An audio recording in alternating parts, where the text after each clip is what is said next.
La terza edizione del Festival della Bonifica Terre Evolute avrebbe dovuto svolgersi nel mese di maggio a San Donà di Piave, come di consueto, nella Settimana Nazionale della Bonifica e dell'Irrigazione. Organizzato dall'Università degli Studi di Padova e dall'Ambiveneto con i suoi 11 consorzi di bonifica, l'evento ha sempre avuto tra le tematiche principali il delicato rapporto tra l'uomo e l'ambiente che lo ospita, con focus particolari sulle opportunità, le sfide e i rischi legati alla risorsa idrica. Abbiamo sempre organizzato negli anni precedenti un festival con l'intenzione appunto di coinvolgere tutta la cittadinanza, tutte le amministrazioni locali, tutti coloro che erano attivi nel territorio per valorizzare proprio il patrimonio culturale del territorio, delle terre di bonifica. Quest'anno purtroppo non è possibile farlo, almeno al momento non è possibile farlo, però per continuare questo nostro progetto culturale abbiamo organizzato per il mese di maggio una serie di incontri culturali e artistici che speriamo appunto possano aiutarci a mantenere un rapporto con la cittadinanza.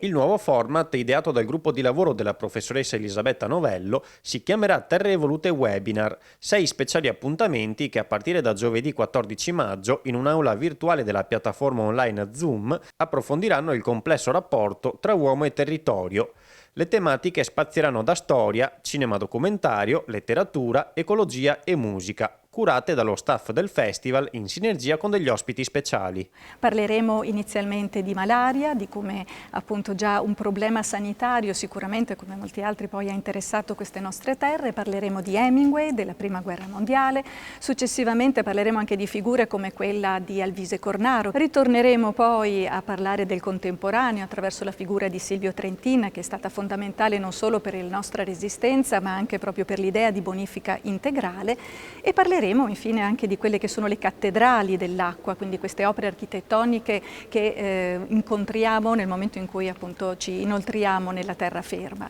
Il rapporto fra uomo e ambiente, tra le tematiche che in questi anni hanno sempre accompagnato il festival, non poteva mancare dunque anche tra questi 6 appuntamenti e a trattarlo, in maniera leggera e accompagnato dalla musica di Giorgio Gobbo, sarà il professor Lucio Montecchio.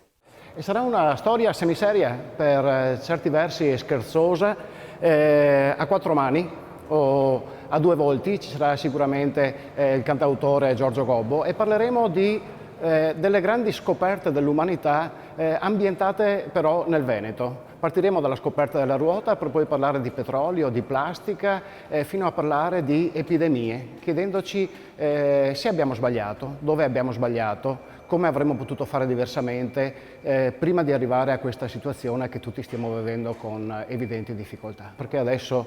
stiamo vivendo un momento in cui tutte le generazioni si stanno rendendo conto delle difficoltà che da soli molto spesso abbiamo creato. Quindi questo è davvero il vero momento per una rinascita, per un risveglio culturale di tutti noi.